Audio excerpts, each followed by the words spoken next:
Welcome into our spring break experience watch party, now joined by Virginia signee Jack Bauer from Lincoln Way East. Jack, man, we already did an interview. Everybody can see that on the social channels in a few days, but thanks for stopping in, man. I really appreciate this. Yeah, I appreciate you guys having me.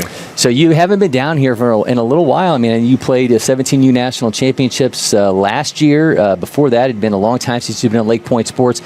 When you came back, what were your impressions of the new fields and the new turf down there? They were awesome, man. I love the new additions. The turf before was awesome as well, and I love this complex. I love pitching here. And there's always great competition here as well, especially with the high school and the summer circuits and the events you guys put on. Future Games obviously made a huge impact on my baseball career, so yeah.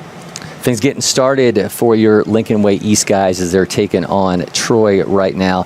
Tell me about the lineup without you in it. You had played first base before, not in the lineup obviously today. You're sitting in here with me. What's the expectations for your guys as you see them out in the field today? Yeah, I think we're a gritty group of guys. We put in a lot of effort, and especially in the offseason, they've put in a lot of work, and we really have a lot of team chemistry. We're not like a bunch of guys that are like huge high-ranked guys, but we're a great team that comes together, and we have a bunch of young guys as well that, they've been showing how, difficult they can be to deal with for other pitchers. So obviously on the other side, we have Lincoln Way West over there, and you told me you guys have got them shortly after you all get back up to Illinois. I don't know if you've ever seen the movie West Side Story. That's probably a little bit before your time, but there was these two warring gangs, right? The Sharks and the Jets, and then they would go and they snap their fingers as they're squaring off with one another. Yeah. What's it like when you guys are kind of across from one another and you see some familiar faces? Yeah, it's awesome, especially because I train with Connor. Yep. I train with a lot of those guys on that team, and you love to see them succeed, but especially on the fields, that it's bragging rights. It's bragging rights for a while, and especially, when I'm on the mound, I really don't think about that relationship. I'm really just thinking to beat the hitter. So it's different because it's still in the back of your head a little bit because you know who it is, and you know their strengths and weaknesses, and that also plays in a part of the mind game. I've already started thinking about what pitch I'm going to throw Connor, first pitch. So. Yeah, talking about Connor Essenberg, two-way on his way to Kentucky, and we had him at Super 60 in Chicago. I thought maybe we might see you there, and we're getting into the reasons why you maybe started out a little slower this year than normal because you took some much-needed time off, and it paid off big time for you. But obviously, Connor Essenberg, a big talent. When he saw and you hit 100 miles an hour a couple times already this year, when you hit 100. What was Connor's reaction? He was excited, man, and he saw some video of me throwing, and he was he saw the energy I was bringing this year, and he was impressed, and he was like, I like that energy. He texted me right after, and so he was like, yeah, now I got to step it up. So it's definitely we're going to push each other when we play against each other, and I love the competition in our area in Chicago. I think the Midwest definitely has some underrated baseball, so yeah. So you were at 95, as I mentioned to you earlier today when we had you at the Prep Baseball All-American game in Milwaukee in 2023. Come out this year, have hit 100 multiple times. The path there, it included a shutdown. It included some preparation in the weight room. The very first time that you saw that number, were you aware that it happened, or how long after it happened did someone say, hey, man, you just hit triple digits? Yeah, so I threw 2 innings. I didn't give up a base runner. It was just 6 straight Ks. And I go into the bullpen, and we have guys that do a pitching chart, and they do a gun. And they were like, yeah, scouts back there had you at 100. And I was like... Did you believe it, or do you think they were messing with you? I thought they were messing with me a little bit. But in live ABs, which I actually threw against a lot of the West kids, which I didn't really like, give them some practice. But it's all right. I'm still confident in my stuff to beat them. But I was 98 in live ABs, and I was like, can't wait to get on the mound, in an actual game, not inside a dome because we live in Illinois. So, the second-ranked left-hander in Illinois, 3rd overall, 10th at your position nationally, and 71st overall in the class. Off that 100-mile-an-hour fastball, got that changeup, the sweeper as well. What's the next evolution in terms of the pitches for you? Is it the changeup? Where do you feel like things can still get a little bit better? Recently, I've been working on. It's definitely been the off speed primarily. With my control of the fastball, I haven't really been worried about it. It's been mainly the changeup, working on the changeup, because I'll throw one good one, and then some other ones I'll just cut, and they're just not as good. Also, controlling it has been somewhat of an issue, but I have there's been flashes of it being very good. And then with the slider, I don't like the sweeper look. I want the hard bullet slider, that just tunnels off my fastball really well. So that's also what I've been working on from the pitch repertoire point of view. Got Jacob Bauer on the mound for you guys right now. Give us a scouting report. Yeah, he's got a great arm. He's been built like, like as you can see, he's very lanky and he's very tall, but he's very deceptive as well. And it's tough for hitters to see. And he's definitely a top pitcher on our team, and he's been starting games and he's been winning games for us. His off speed's good as well. He's got a good changeup. But his fastball also plays well, especially against lefties. Lefty up, that's a tough matchup for the kid on Troy. So we'll see. So the sweeper for you has been up around 3,000 RPMs I've seen. What's the latest fastball RPM numbers that you've seen? It's been up recently. It's been up to like 2,400. Okay. And before it used to be like, 21. But now it's definitely got... I wouldn't say it has ride. It doesn't like rise just because of my arm slot, but it definitely has a ton of run. It's been up to like 20 inches of run. Wow. So they both kind of, like even my 2-seam or my 4-seam throws like a 2-seam. And it has a ton of run, but I like to get that 4-seam inside front door on a righty, and then 2-seam kind of away to a righty and in on a lefty.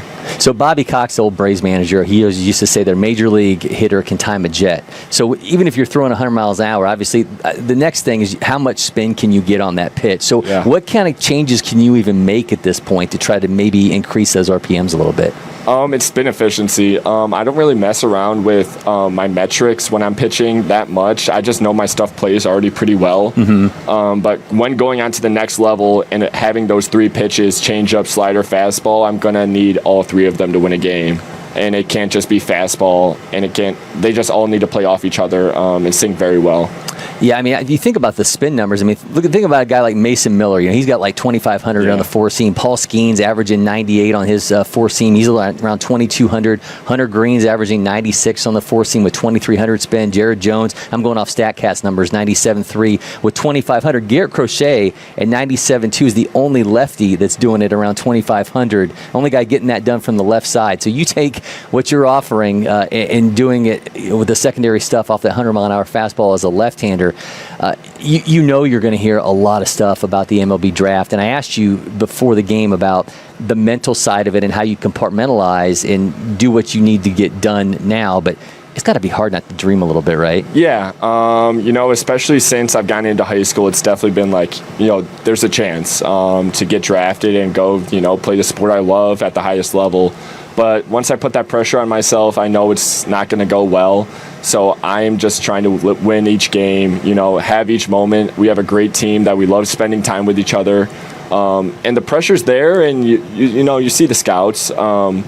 But I feel like I've been able to handle it before, so why can't I handle it? Well, look, you were here for feature games in 2022, right? As part of Team Illinois. A few months later, you end up making the commitment to Virginia. You're never going to see more scouts at one event that you saw at feature games. So, I mean, even though you're going through this now and it's a little bit more real, it's never going to be more amplified than that. Exactly, and that was my going into sophomore year. So I was 15, 16 years old, dealing with, colleges, and then it got into, agents. And so I feel like I matured a ton going into high school, and now it's kind of like that stuff doesn't really bother me.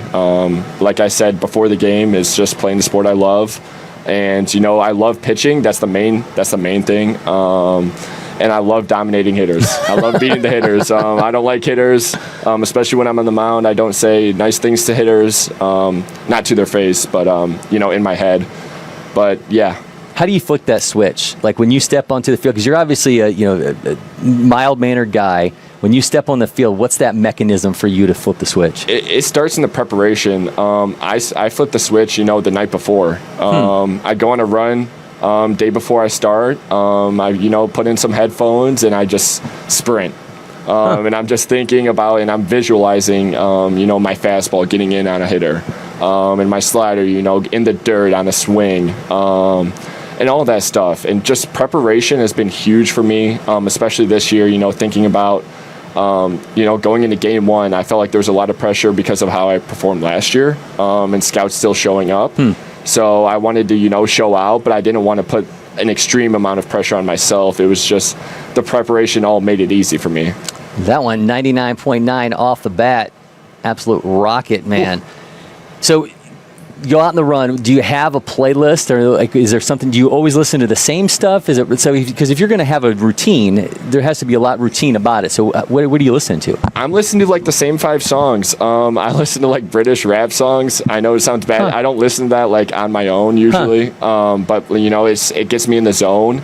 And I've listened to the same song ever since. I actually got onto it when I went to the All-American game in 2023. And I've been listening to the same song ever since. What is it? It's called Pressure by Rushy. Okay. And it's like, I feel like it also relates to my situation too. I feel like there's a lot of pressure on me. And in the song it says, I don't feel pressure. So I just think about that when I'm throwing. So British rappers don't have like Cockney accents. They sound like Americans. Yes. Why do you think? Like, I've always wondered that. Like with singers, like why do people from other countries sound like Americans when they sing? I feel like just because we're a huge part of the music industry now. You think we influence the way they talk when they're exactly, and part of the rap. I feel like mainly rap industry is in USA. Yeah. And Drake came from Canada. But that's true. He also, you would guess he's from New York or something like that. Okay, so Jack Nicklaus, I'm kind of paraphrasing this, but he always said that greats learn how to play badly well. So if you go out and you visualize and you've got your playlist and everything is the way you want it to be, and you get into the bullpen, maybe that sweeper's not breaking like the way you want it to. Maybe something's a little bit off with off the arm slot on the 4-seam. How do you kind of, I got to get back to basics and find your way when things aren't working right? Yeah, it's all about making an adjustment and not letting the moment be too big. Sometimes when you're struggling, it's easy to just keep going, and then like you're not thinking, and all the stuff in baseball speeds up on you. But if you step off the mound, you take a deep breath, and you're like, hold on, what am I doing wrong? Say I'm missing arm side. All right, I just need to finish a little bit more. And then you get that one strike, that's a little bit of confidence back. Then you get a second strike, that's more confidence back. Strikeout, even more. And then you're just back on the same plane. It's all about, you can't let the game speed up on you, especially baseball. It's a lot of thinking. And so you have to stop and think for a little bit. It's a 2-hour, 30-minute game, and you can't just make each pitch within 5 seconds. When's the last time you remember things not really feeling right, but then you still go out there and dominate? Just because the routine I do nowadays, I feel right, going out to the mound every single time. But I feel like maybe last year I just didn't feel right, but there's a couple times that I went out and dominated. Down in Arizona, I went out and dominated. We were in Kentucky playing against Trinity. Great school, by the way. Yeah. And I only threw 3 innings. It was the beginning of the year, but I only gave up 1 run. And then after that, I got taken out. The wheels kind of fell off a little bit. But it was I didn't feel like myself. I felt like last year I wasn't under myself, and my body and my mindset wasn't right. So I made a ton of adjustments this offseason just so that every single time I go out, and it's not just superstition, it's routine. Because once things become superstition, it's like Adam Wainwright said this, it becomes, kind of a chore. And then if you don't do everything specifically the exact same way, you're going to feel like you're going to pitch bad. So now it's just, getting my body ready, and I don't have to do the exact same thing every single time, but, I listen to those songs because they get me in the right headspace. And then I also, do bands every single time because that's just part of the routine. But, I'm not parking my car in the same spot or doing stuff like that, because I do think about that stuff a lot because I'm a huge superstitious guy, but I was doing that a ton last year, and it was all right, well, it's not helping. So it's just too much overthinking I felt like I had last year as well. Troy has a 3-0 lead on Lincoln Way East. Hayden Frey, the Toledo signee, went yard in that one to give them that opening lead here in the first inning. Meanwhile, Calvary Christian has a 1-0 lead on Lincoln Way West, joined in studio by Virginia signee Jack Bauer. Obviously, you share the name with Kiefer Sutherland's character from the TV show 24. You wear number 24. At what point did you know there was this coincidence? Yeah, whenever I'd have teachers, it'd be first day of school, and they'd be like, "Jack Bauer, did your parents name you after that show?" And I was like, "Yeah." They did name you after the show? They did, okay. Yes. So I have 2 older sisters, but they ended up becoming girls, and then they were going to name me. So and then they had 1 more kid. It was me, and I ended up being a dude, so they named me that. But I was like, what number should I wear? Because when I was younger, I would kind of have an epiphany on like what number I wanted to wear. It would be like my birth date or like something basic. Yeah. And then once I got to high school, I realized, like it's a pretty good idea to wear 24. I like the number. Lean into it. Exactly. Play into it a little bit, have some fun. So now I wear it. Well, my last name being McCartney, I would always get questions about the Beatles, which is a little bit before your time with Paul McCartney. But so you are the Lincoln Way East Griffins. A griffin is a mythical beast. What do you know about griffins? I know absolutely nothing. I'm going to be honest. I know they fly, correct? Yes. Okay. Well, that's all I know. They're like in Harry Potter, right? Yeah, they have griffins in Harry Potter? Yeah. So do you guys have is there a mascot? Is there a griffin mascot? Yeah, it's on the hat right here. No, I mean, is there like a guy that walks around like in a mascot, in a griffin costume? Yeah, at football games, Football's huge in our area. Yep. But now it's kind of, we're trying to put the baseball team on. So now we're really trying to compete as a baseball team, and I feel like we're kind of underrated this year just because we don't have a bunch of high guys. Obviously, losing Tyler last year was a big loss. Yeah. But we have a bunch of young guys that, people aren't looking out for. And our pitchers, we got a good pitching staff. He's struggling right now, but he's got the mindset and he's able to persevere just because of what he went through, years prior. Baud, he kind of like went through a lot junior year, sophomore year, and he just got a K right there. So, yeah, that's really all I got to say. So you guys last year end up falling in the Class 4A regional finals to Lincoln Way Central, which kept you guys from meeting Lincoln Way West in the state playoffs. What was the kind of conversations like after the year ends and goal setting as a team going into this year? It was, just put in the preparation. We had a new coach last year, and now it's his second year. Now he's kind of, built into us, and he's gotten used to us as players. And it was just a whole weird year last year. And now it was kind of like, all right, like from the beginning, what do we want to do as a team? And, it was like competitiveness. We want to work hard. Like, what do we want to be seen as? And now we've kind of gotten that identity as a scrappy team because I know this 3-0 deficit won't stop us. That's a great play at third, by the way. Yeah, that's Ty Hudick. He's definitely a great player, and he's been different for us in the field. He's a different fielder, and he's a great hitter. 14th ranked third baseman in Illinois, 150 overall in the class of 2026. I have a feeling we might see him potentially at the senior future games if he's not already locked up. I don't know if you. So when you were here, they had the 13U version of the junior future games. Now they have the senior future games where they're allowing kids who aren't locked up going into their senior year to come down here and get a chance. So yeah, it's awesome, man. And there's a bunch of great guys, especially with the scene now, a lot of people commit early, but people who don't commit, there's great guys everywhere. And you can find people, in Illinois, you can find people in Wisconsin, you can find all these kids that are great for college programs that still haven't found a home yet as a going into senior year. I think our scoreboards were good to go, and now we've just switched to travel games that I think happened over the weekend. So I'm not really sure what in the world just happened, but hopefully that gets back on track. But Troy has a 3-0 lead over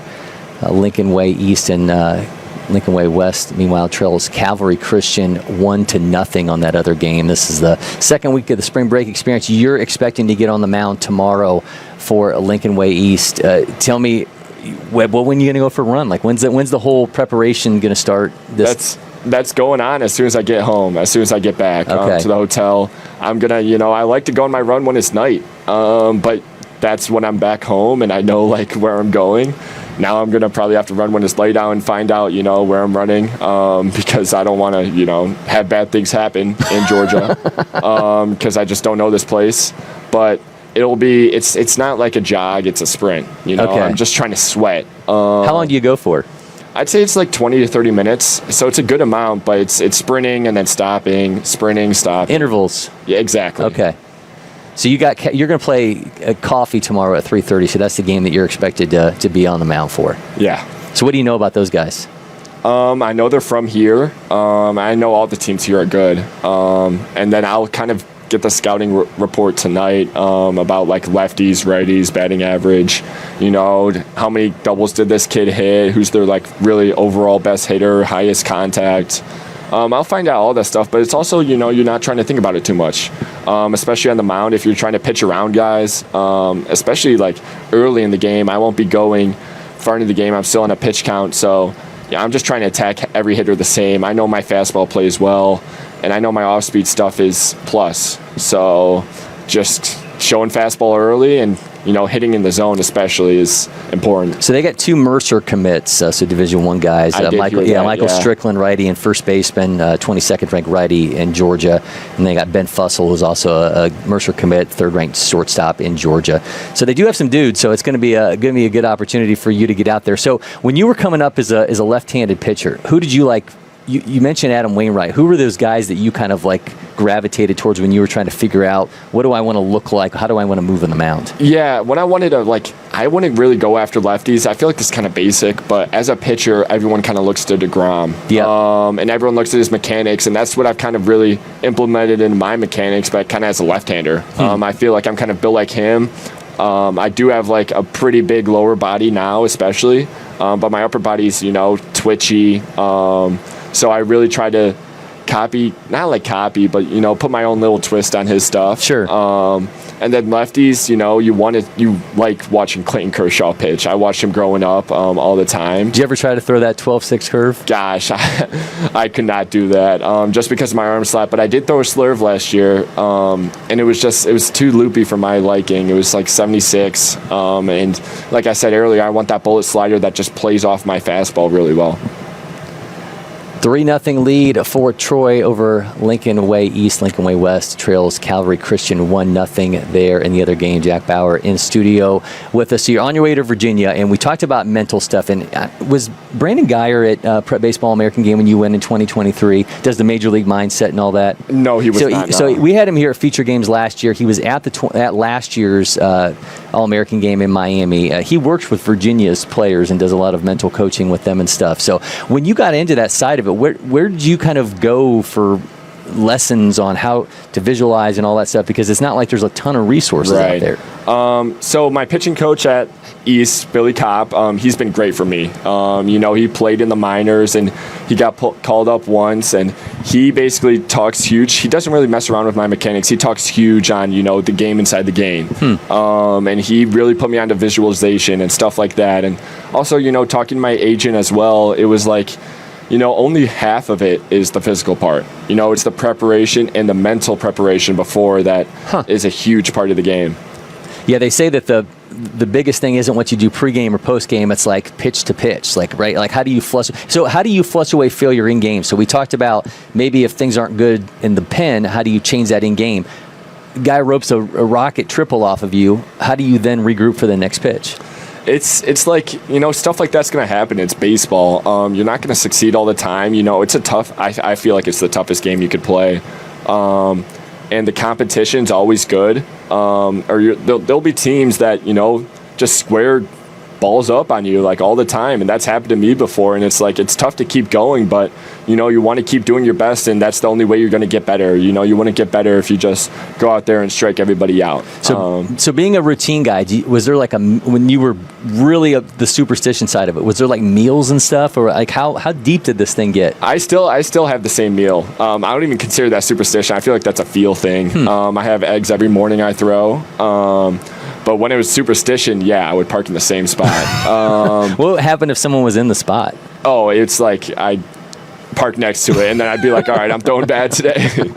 I'm done. But there's been other things, like in school, because we have school, obviously, before high school games. It was like, oh, I'm doing the same thing in each class every single day. Even if it's different assignment, I'm watching this video, or it just gets down to the smallest things. Everything in the day had to be perfect, and it was like that just becomes just kind of a burden. It doesn't really. I would assume so. Yeah. Exactly. It doesn't really make you feel better. Routines really make you feel better. Superstition doesn't help. Did your parents sit you down and be like, "You got to knock this off. Trust the talent, trust the preparation, and you don't need to have all these superstitions"? Yeah. No, it was like a talk with myself. I was like, you know what? I'm tired of doing this. I'm tired of wearing the same outfit every single day I throw and stuff like that. And it was just too much on my mind, especially since I wasn't, pitching how I wanted to last year. It was like, you know what, screw this stuff. I know my talent, and I'm just going to go out there and pitch and not overthink it too much. I definitely, there's a lot of people in baseball that I know that overthink too much, and it becomes, you know, a huge part of their like failure or downfall. So, you know, going out there and playing, but, you know, trying to think but not overthink. So Tyler Matzik, who was here in Atlanta, went on World Series of the Braves. He was a first-round draft pick by the Rockies. He ended up getting the yips, and then he ended up he worked with this former Navy SEAL and like went up to this boot camp with them. It's not like the guy ever lost the ability to throw, but he was just overthinking it so much, and they had to like basically get him down to the basics where you're like trying to the way the seams feel off your fingers to try to even get yourself when you get so detached from positive thinking and trusting your stuff.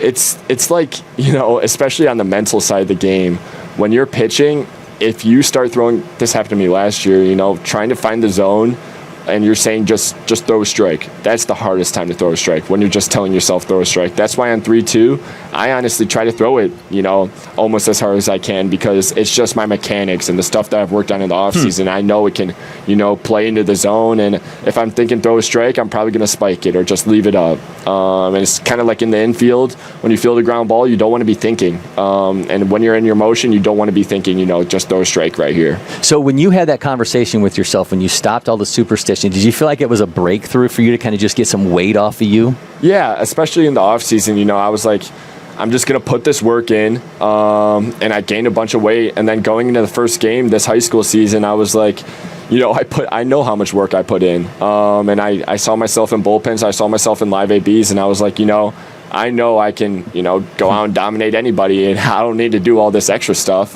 just to make my mind feel right. The routine was enough for me, and I don't need to park in the same parking spot now. So you had a really busy 2023, and you think about area code games and the Prep Baseball All-American game, and so you end up shutting it down in 2024. You didn't do all the extra summer stuff. You put the focus on the weight, and then you saw the results this year, the first times you were taking the mound. What was that like to be off for an extended period of time for the first time in a long time? Yeah, it was great, man. Like, I didn't have to worry about throwing. I just got to straight lifting and, you know, drinking protein shakes and, you know, eating all I wanted to eat. I'm not a huge eater, but I had to put on that weight, and I knew how important it was for me and my development. I kind of weighed the same weight all from freshman, sophomore, and junior year. And I was like, you know, it's probably a time to put on some weight. And, you know, I put in a lot of effort, and I do have a lot of hard work, but I feel like the previous years, it wasn't really in the weight room. And then this past year, the main focus was, you know, building my lower body and building the core up to standard, because it wasn't sustainable, you know, me throwing 95 at 175 pounds. I mean, you look at guys like Spencer Strider. I mean, the Quadzilla, you know, obviously you build that lower half. I mean, you're able to you've seen the results of that going from 95 to now triple digits. So what's the squats up to?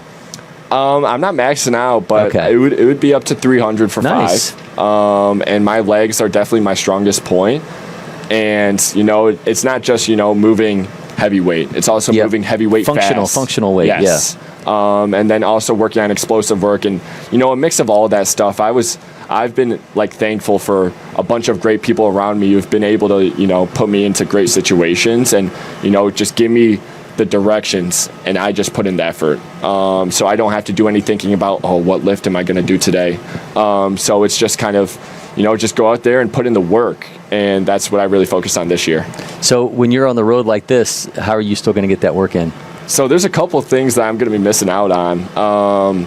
So I go to a Bow Dome back in Illinois, and I go there every single day before I throw. And, you know, when we're in Georgia, there's not really a weight room unless it's the hotel weight room. So, and there's a couple things I do with a barbell, so I'm going to have to improvise. And I've definitely done a lot of improvising over the past couple of years with how many hotel rooms I've been in. But, again, it's not superstition anymore. It's just routine. So just making sure I feel good. And I don't need to do all this specific stuff right away. Obviously, I do those things back home because I'm able to, and it's not, you know, a huge burden. But I don't think, you know, here is going to be any different from back in Illinois. Okay, so in Illinois, you guys have your staple foods up there. What's the best fast food spot in your estimation in Metro Chicago?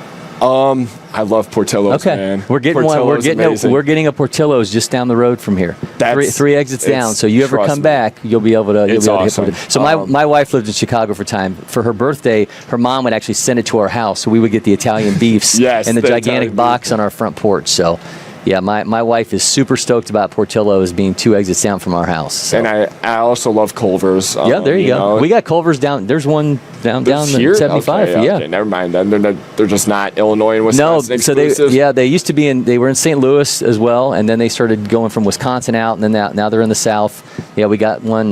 We are on exit 283 here in Emerson. If you go down to 10 miles down, there's one down the street. So you guys can take the bus down there and hit some Culver's. What's the order at Portillo's? We have a wasp in here, by the way, which is not a welcome friend. But yeah, that's a beast. So hope you're not allergic. Yeah, hopefully it doesn't come down here. Yeah. But it's definitely a bacon cheeseburger. That's what you get at Portillo's? Yes. I'm not really a huge roast beef type of guy. Not even the hot dogs. Oh, I'll get the hot dogs. Okay. Absolutely. If I want to switch it up, but I love myself a good bacon cheeseburger, and I'll get the fries, and then if I just hit a good lift, then I'll get the shake as well, because I'm not trying to put on fat. I'm just trying to put on good weight. So our problem is that we rarely get it, right? So when you get it, you go to those staples. So you go to the beef, you go to the hot dog. But when we have it by us, then I can. Try it's 5 minutes from my house, so whenever it's like mom's like, oh, I'm not making dinner tonight, it's like, all right, I'll just go to Portillo's. And the shake is literally the chocolate cake shake, where they take the whole slice of chocolate cake and shove it in there. So it's not very healthy if you're not staying active, but especially in season, people lose a lot of weight. I've already seen that in myself. I've lost probably a pound or so from my first 2 starts, and trying to keep that weight on and still lifting in season is important as well. All right, 3-0 is the lead for Troy over Jack Bauer's Lincoln Way East team, and that one just was ripped into the corner, but it looks like our camera did not adjust, and that was caught. For the first out of that inning, Calvary Christian continues to lead Lincoln Way West 1-0. So on your way to potentially Virginia, tell me about the draw of the program. You've at this point been committed there for, we're going on almost 3 years at this point. Yeah. But what was the draw of the program? Yeah, after future games, everything changed for me. I was taking 5 calls a night in my hotel room. Things were just different. I'd go back home and I'd be, on the phone from, after school until bedtime. And with Virginia, with Coach Dickinson and Coach O'Connor, it was, really a family mindset, and they really cared about me not only as a player but as a person. And my parents loved that. They weren't just going to abandon me, after one bad outing. And you see that in some other programs, and they've definitely, proved that with other guys. And, they've also shown that they can, they don't let people just come here and just, not slack off. They make people put in the effort for a starting job, and that was also a huge part for us. And obviously a great academic school, great campus, all of that. But the coaching staff definitely made it a huge part for me, going there over some other great schools. Did it get old when you were getting the calls like that? It has to be, one, it has to be overwhelming, but then the second, at first I'm sure it's awesome when you're getting all these phone calls, and then after a while where you're like, oh, this has got to stop. It was like, every single day that stuff was happening. It did get kind of old, but I'm grateful to be in this situation. I'm grateful to have the talent that God gave me, and that's where I kept thinking to myself, there's not many people who are grateful to or have the chance to be in this situation, and there's not many people. There's some people that can't even play baseball. So just being grateful for the moment, thankful that I'm playing baseball at this high of a level and getting a chance to play at a great school and getting looked at for the draft. It's just all great opportunities. I think that was MJ Shelley, right? He just absolutely ripped that 95-1 off the bat for a double.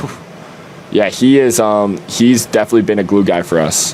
He's a senior, and he's been starting since last year. He's our, second guy in the lineup, center fielder, and he's on the football team. Looks like a football player. Yeah, we've got a good amount of football players on our team, and our seniors definitely are taking the lead this year. I feel like me with the pitchers, and then MJ and Charlie Kosick as well in the lineup. Number 1. Is also taking the lead. We're a young team, but we got 3 seniors right there, and then Baud's also a senior. So when you committed as early as you did to Virginia, and you had that long of a time until signing day, I'm not asking you to give away any teams or anything like that, but even after you're committed, how much did you still get like feelers from people trying to figure out how firm you were on Virginia? I honestly didn't get really many. I feel like they know that like if a guy is going to Virginia, it's not like the type of guy that will just flip. And I never really thought about flipping. And I've been locked in since the day I committed because me and my parents wanted to make sure that we did the process right. And we weren't going to be, a group of people that just, pick a school and then decommit a year later and then decommit after that. We have always been going to the same high school, public school in our area. So we're never like the type to, just like jump ship, I'd say. Ooh, West is losing 3-0. You like that, though. You like to see them losing 3-0, right? No, I mean, they're a really good team. Well, they are a really good team, but, there's still a rivalry there. Oh, absolutely. But, if they beat them, that makes us look better if we beat them. Okay, that's true. Actually, we will, so. I can guarantee 1 out of the 2 conference games, we will win. So when do you have a text with Essenberg? Like, are you guys going back and forth on stuff? Oh, yeah. When I faced him in live ABs, it was kind of rough, but I got him to 3-2, and then I hung a fastball right where the spot he likes it, and that's the kind of the part where like, oh, I know he likes it there, and he took it. It was pretty far. Well, we were in a dome, so it was hard to tell, but I'm pretty sure it would have been gone on a field in Illinois. So now it's kind of all mind games about what pitch am I going to throw him and how am I going to attack him, and I also know a couple other guys I work out with there, and I play catch with them. So like they see my stuff every single day. So they know the drill. Exactly, and they know my fastball run and stuff like that. So Connor's probably grown tired of me telling the story, but we had him here last year for the spring break experience, and they were facing an Olentangy team from Ohio, and he had Parker Van Engelenhoven, who's on his way to Louisville, and Parker hit Connor on the ankle, and he went down. He was on the ground for like 2 minutes, and we honestly thought like he had broken his ankle or something, and coaches come over and he's like waving him off, and after a little while he gets up and he continues the AB and he hits a roller to third base and almost has an infield single off of it after being down. I was like, that's a tough dude. He is a tough kid, man, and I've seen that for the past 3 years in summer ball.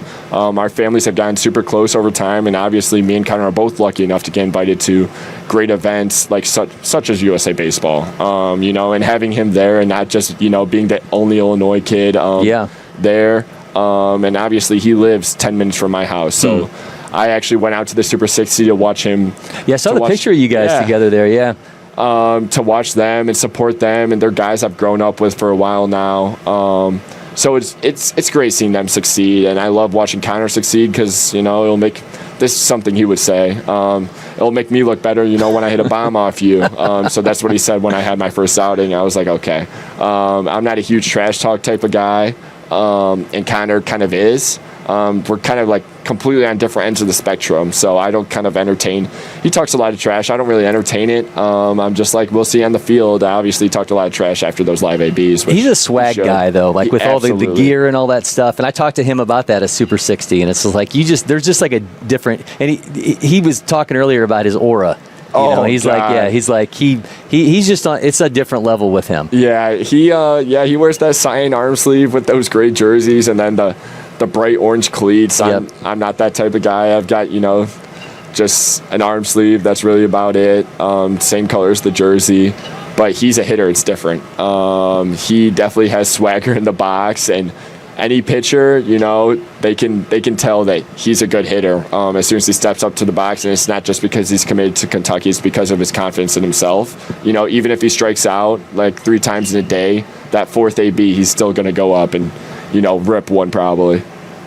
Lucas Acevedo, at the plate right now for Lincoln Way West. They got a runner at first. They're down 3-0, as Jack mentioned, and meanwhile, Lincoln Way East is trailing Troy 3-0. Jack, I'm going to let you get out of here because I've taken up way too much of your time, and I don't want your coach to get mad at me because we've been here in with you a lot longer than I expected. But man, I'm excited to see you on the mound tomorrow. Enjoy being back here at LakePoint Sports for your last time as a high school player, man. I really appreciate it. Yes, sir. Thank you for having me.